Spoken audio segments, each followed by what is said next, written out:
और यही शुरुआत है भाजपा के पतन की। जिस तरह से मोदी जी अमेरिका जाकर अपनी बेइज्जती करवा चुके, पहले तो सिर्फ देश के अंदर ही इनकी बेइज्जती और गालियां दी जाती थी मोदी जी को, अब तो विश्व लेवल पर इनका घंटा बज रहा है। योगी जी को, भाजपा का ही पदाधिकारी योगी जी की पोल खोले पड़ा है। सोचे योगी जी प्रियंका गांधी से डर गया, मोदी जी ममता बनर्जी से फटी पड़ी। ये लड़ेंगे सेक्युलर देश से, ये लड़ेंगे देश के लोकतंत्र से, ये लड़ेंगे संविधान से। इतना नल्ला जिसका मंत्री की औकात नहीं है, उसका बेटा एक 75 साल के बुजुर्ग पे गाड़ी चढ़ा दे, वो लड़ने और काटने की बात करे तो बहुत हास्यास्पद लगता है। थू है तुम्हारे मुंह पर।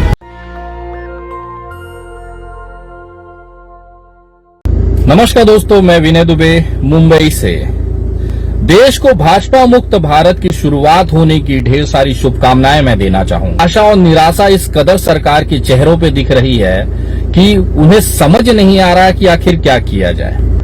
जिस तरह से एक मंत्री का लड़का एक 75 साल के बुजुर्ग के ऊपर गाड़ी चढ़ा देता है, ये कहीं न कहीं उनकी हताशा और निराशा को दिखाता है कि भारतीय जनता पार्टी अब इस कदर नीचे गिर चुकी है कि अब उनके पास बताने के लिए, दिखाने के लिए कुछ बचा नहीं है। और यही शुरुआत है भाजपा के पतन की। जिस तरह से मोदी जी अमेरिका जाकर अपनी बेइज्जती करवा चुके, पहले तो सिर्फ देश के अंदर ही इनकी बेइज्जती और गालियां दी जाती थी मोदी जी को, अब तो विश्व लेवल पर इनका घंटा बज रहा है। ये कहीं न कहीं ये भारतीय जनता पार्टी में जो केवल मोदी और अमित शाह की पॉलिसी का असर है, 20-20 साल पुराने जो कार्यकर्ता रहे हैं, जो कट्टर भाजपाई रहे हैं, कैडर रहा है, उनको बगल में बिठा के कांग्रेस से, दूसरे पार्टियों से आयात किए हुए लोगों को विधायक बना दिया जाता है, सांसद बना जाता है, सीधा राज्यसभा, सीधा विधान परिषद सदस्य बना दिया जाता है। जतिन प्रसाद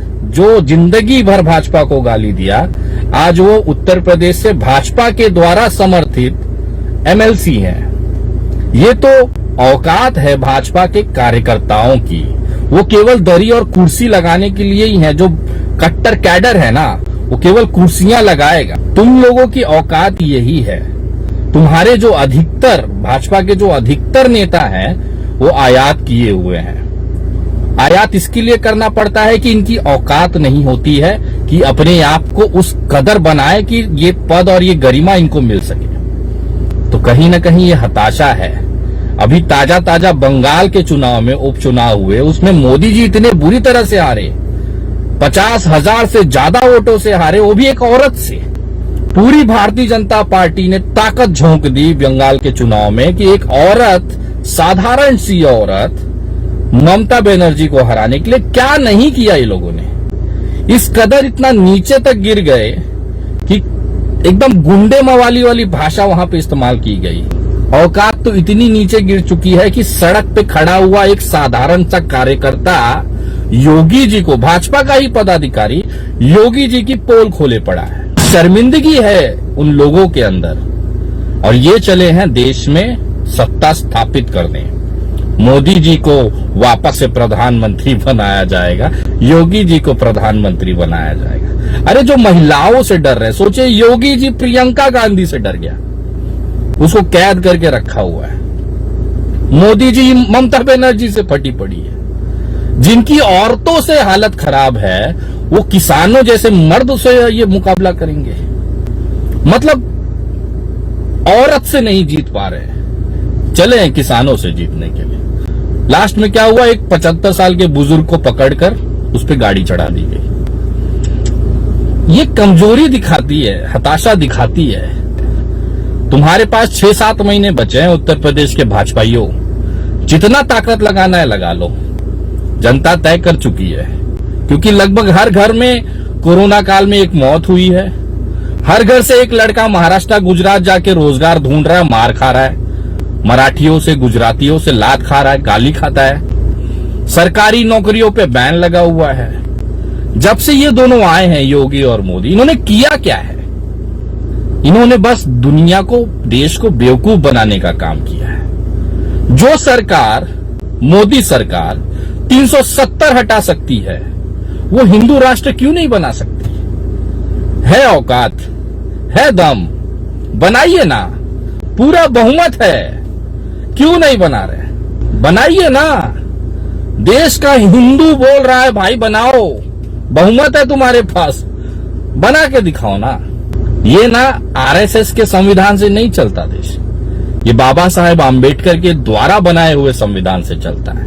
और उसमें बहुत स्पष्ट लिखा है कि इस देश में रहने वाले हर नागरिक का ये देश है,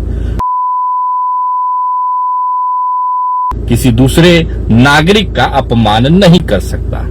ये देश समानता का अधिकार देता है, जाति, वर्ण और रंग भेदभाव से ऊपर उठकर। और पूरे विश्व में इकलौता लोकतंत्र ऐसा है जहां पे ये नियम लागू है।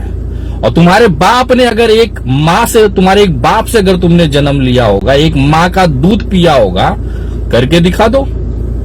खुला ओपन चैलेंज है, 2024 तक का समय है ना, कर लो और दिखा दो देश को है औकात।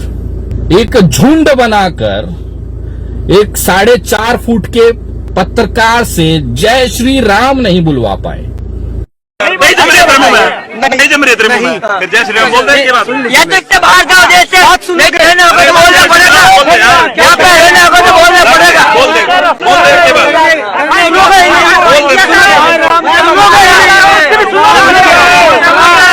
मेरी बात है, मेरा मन करेगा तो बोल दूंगा, लेकिन आप लोग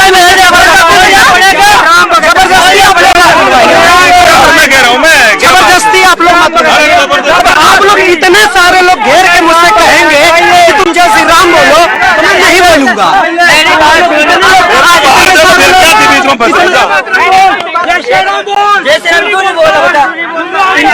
मैं मीडिया चैनल से बर्बाद करूंगा कि इस आदमी को फैला रहा है, इसको बाहर निकाल दिया। देखिए, और ये चले हैं इस देश से इस्लाम खत्म करने।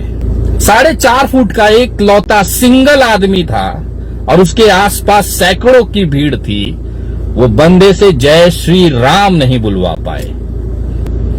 ये लड़ेंगे सेक्युलर देश से, ये लड़ेंगे देश के लोकतंत्र से, ये लड़ेंगे संविधान से। इतना नल्ला जिसका मंत्री की औकात नहीं है, उसका बेटा एक 75 साल के बुजुर्ग पे गाड़ी चढ़ा दे, वो लड़ने और काटने की बात करे तो बहुत हास्यास्पद लगता है। मेरी भाषा में कहें तो थू है तुम्हारे मुंह पर। इतना कमजोर भाजपाई, हाय रे मेरे देश। इतिहास के पन्नों में लिखा जाएगा, एकदम नल्ले और गर्दुल्ले चुसल्ले भाजपाई कार्यकर्ता हुआ करते थे। डूब मरो रे कहीं जाकर, शर्म आती हो तो चुल्लू भर पानी में, वो अयोध्या के बाबा के जैसे नाक डुबाकर चुल्लू भर पानी में। नेशनल दस्तक की आपसे गुजारिश है कि अगर इसको बचाना चाहते हैं तो नेशनल दस्तक को सब्सक्राइब करने के लिए रेड कलर के सब्सक्राइब बटन को दबाएं, फिर बेल आइकन की घंटी दबाएं। नेशनल दस्तक को बचाने के लिए बहुत जरूरी है कि हर खबर को शेयर करें, लाइक करें, कमेंट जरूर करें।